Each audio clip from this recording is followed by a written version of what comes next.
Hai Naranisa Lovers, apa kabar? Sehat semuanya ya. Untuk kali ini tutorialnya kita akan bikin tat karakter lagi dengan tema Hello Kitty. Covernya nanti full pakai buttercream ya, tapi nanti pakai dua teknik yang berbeda. Samping buttercream yang dipoles biasa, lalu untuk atasnya pakai buttercream steam. Toppernya pakai hiasan kertas print saja ya. Oke, untuk yang baru menemukan channel ini jangan lupa di subscribe dulu, dinyalakan lonceng notifikasinya juga, biar kalian tidak ketinggalan tutorial terbaru dari Naranisa Cake. Untuk langkah yang pertama seperti biasa pengolesan base cake dulu. Kali ini saya pakai ukuran 18 cm, isinya 3 layer. Seperti ini ya. Kalau pas kita mendekor cuacanya dingin, otomatis nanti kondisi buttercreamnya agak padat nih, jadi perlu di steam dulu biar lembek. Dan kalau kita menggerakkan spatulanya jadi lebih licin dan lebih gampang gitu ya. Menurut saya kebiasaan saya steam dulu. Kalau pas siang sih nggak masalah ya, cuacanya udah panas, jadi buttercreamnya udah lembek dengan sendirinya. Oke. Nah, untuk pengcoveran yang pertama ini nggak usah tebal-tebal dulu, soalnya yang samping nanti kita akan poles biasa saja. Jadi untuk polesan yang pertama ini cukup menutup remahan. Untuk bagian atasnya nanti kita akan siram dengan buttercream steam. Jadi fungsi dari pengolesan awal ini memang untuk menutup remahan dan untuk menghindari munculnya bintik-bintik hitam di polesan selanjutnya. Biasanya sering ditemukan ya. Buttercreamnya udah cantik-cantik nih warnanya, tapi kok masih terlihat ada bintik-bintik hitamnya. Itu adalah remahan base cake yang ikut tercampur di polesan. Nah, tujuannya pengolesan awal untuk menghindari hal-hal semacam itu ya. Untuk langkah selanjutnya kita melakukan pengolesan pakai buttercream warna biar hasilnya lebih maksimal. Kebiasaan saya ya, sebelum ini saya masukkan di dalam plastik, saya steam dulu sebentar asal lembek saja. Nah, kalau udah selesai bisa disemprot-semprotkan secara vertikal seperti ini nih, biar pembagiannya lebih merata ya, tidak ada yang banyak, tidak ada yang sedikit. Lalu untuk proses pengolesan, panaskan spatula atau pisau oles di atas api kompor, lalu dilap sama tisu ya, agar kita bisa tahu nih tingkat kepanasannya seperti apa. Jangan terlalu panas, cukup hangat saja biar nanti tidak muncul semacam kayak efek-efek air ya setelah kita oles nih. Posisi spatula tegak lurus mepet dengan buttercream, dikasih sedikit tekanan waktu kita mengoles ya. Nah seperti ini, satu sisi udah kotor, lalu sisi sebaliknya masih bersih, bisa digunakan untuk mengoles lagi. Jadi waktu kita memanaskan pisau olesnya, ada dua sisi pisau yang bisa kita gunakan secara bergantian. Kayak gitu ya. Kalau udah selesai, dilap sama tisu pisaunya, dibakar lagi di atas kompor seperti ini, lalu dilap lagi. Pokoknya diperhatikan posisi pisaunya, terus kondisinya juga harus bersih ya. Jadi waktu kita mengoleskannya ini buttercreamnya juga nggak kotor, tetap bersih, tetap bagus. Kayak gitu nih. Oke, ini dilakukan secara bergantian terus menerus sampai kita mendapatkan hasil polesan yang bagus. Kalau belum mulus, pokoknya dilakukan saja terus kayak gini ya, prosesnya bolak-balik sampai benar-benar polesannya halus sesuai yang kita inginkan. Untuk bagian atasnya bisa dirapikan dengan cara seperti ini, dengan menarik-narik dari luar ke dalam ya, kayak gini. Nanti kita akan siram dengan buttercream steam dan prosesnya seperti ini nih.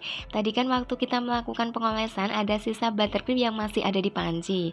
Nah ini tinggal dikasih pewarna lagi saja. Untuk dasar yang di sampingnya tadi kan warnanya lebih lembut ya, lebih soft. Untuk bagian atasnya dibikin setingkat lebih ngejreng nih. Jadi kita tinggal kasih pewarna saja, ditambahi lagi sekitar 4 tetes. Kita aduk-aduk dulu seperti ini. Pastikan pewarna juga buttercreamnya teraduk dengan baik ya, biar nanti tidak muncul bintik-bintik putih sesaat setelah kita siramkan. Oke, kalau udah dipanaskan di atas kompor, kalau udah cukup cair, diturunkan saja seperti ini. Kita tentukan tingkat kekentalan atau keencerannya di bawah saja. Ini masih lumayan kental sih menurut saya ya. Perlu dicairkan lagi, dinaikkan di atas kompor kembali ya. Dicairkan sedikit saja. Nah, diaduk-aduk juga seperti ini. Kita prosesnya bolak-balik naik turun kompor ya, untuk menghindari buttercream ini kebablasan jadi minyak semua.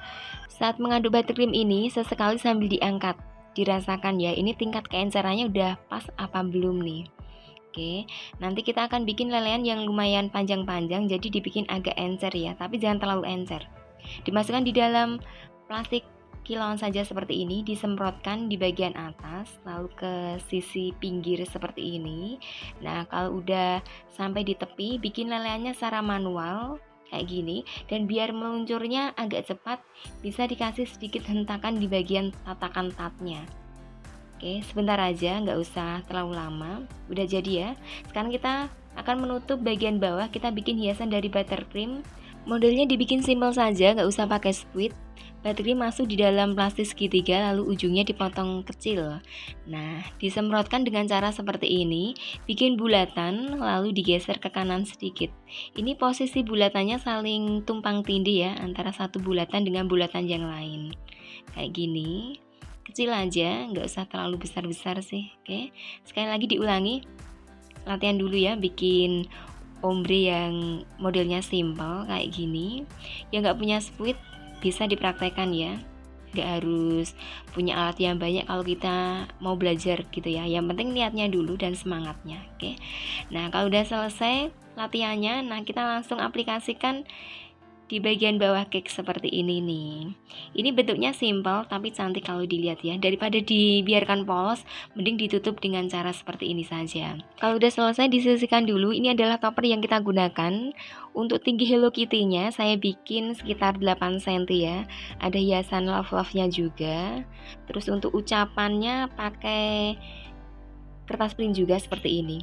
Dan biar nanti bisa tegak berdiri, pakai penyangga ya, berupa sedotan. Cari yang bahannya agak tebal, agak kaku ya, biar nggak meleot nanti. Lalu untuk Hello Kitty-nya dikasih penyangga belakang tusuk gigi seperti ini, direkatkan dengan lem tembak biar lebih kuat ya, jangan pakai selasi, nanti gampang terlepas.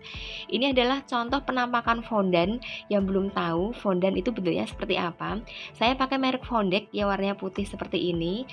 Lalu kita ambil secukupnya saja ya, terus dikasih pewarna seperti ini nih. Cara menguleni fondant itu biasa saja, pewarnanya secukupnya ya. Kalau di Blora adanya yang bahan dasarnya air, nggak ada yang minyak, jadi saya pakai yang merek Raja Wali seperti ini nih. Oke, untuk warna pinknya dibikin agak soft, lalu digilas ya, seperti ini. Kita bikin semacam kayak Lego dari fondant. Bentuknya manual saja ya, seperti ini, pakai penggaris, lalu bikin kotakan kecil-kecil. Untuk kotakan-kotakannya ini dibikin geratan-geratan ya, nggak usah sampai tembus bawah biar nggak putus nih, cukup membentuk garis-garis. Lalu kita bikin secara vertikal dan horizontal seperti ini ya, membentuk Lego. Cukup satu saja nih. Lalu cara menempelkannya di atas cake biar ini nggak gampang ambruk, bisa dikasih penyangga belakang dari tusuk gigi 2. Nah kayak gini ya, biar tegak berdiri. Disisihkan dulu. Bikin kancing-kancing dari fondant juga, pakai 2 spuit ya, spuit yang satu lebih besar diameternya, lalu untuk spuit yang kedua ini agak kecil. Kalau nggak punya spuit, bisa dibikin secara manual, bikin bulatan lalu dipipihkan ya, membentuk besarnya kancing. Lalu untuk motif lingkaran yang di bagian dalam, pasti punya satu spuit yang bisa digunakan nih. Nah, dicapkan seperti ini. Lalu untuk lubang-lubang kancingnya bisa pakai fondant tools, pakai tusuk gigi bisa, atau pakai tusuk sate. Nah kayak gini ya, bikin lubang-lubang kancingnya 4, lalu ditempelkan. Oke, untuk hiasan selanjutnya, bikin hiasan dari buttercream dengan menggunakan squid model kerang atau model bintang ya. Disemprotkan sedikit saja seperti ini, menyerupai bunga dahlia. Kayak bikin kue kering, kayak gini ya prosesnya. Dicari ruang-ruang yang kosong yang sekiranya pantas kalau kita kasih hiasan seperti ini nih. Oke. Dan untuk hiasan yang lain bisa pakai spikel. Untuk bentuk spikelnya bisa menyesuaikan stok yang kalian punya ya. Gak usah terlalu banyak juga sih, secukupnya. Atas sama samping dikasih hiasan-hiasan kecil. Nah kayak gini nih. Oke. Soalnya yang order bawa contoh dan saya harus menirunya. Tapi yang namanya tangan bakul ya, gak bisa meniru 100%. Pokoknya dibikin semirip mungkin lah, semaksimal kita ya usahanya. Kayak gitu. Udah selesai ya tutorialnya, gimana? Gampang atau susah diikuti? Mudah-mudahan bisa menginspirasi ya. Yang suka dengan video ini jangan lupa di subscribe dulu, dinyalakan lonceng notifikasinya juga, biar kalian tidak ketinggalan tutorial terbaru dari Naranisa Cake. Makasih ya atas kesetan di channel ini. Ditunggu lagi untuk video berikutnya. Sampai jumpa lagi.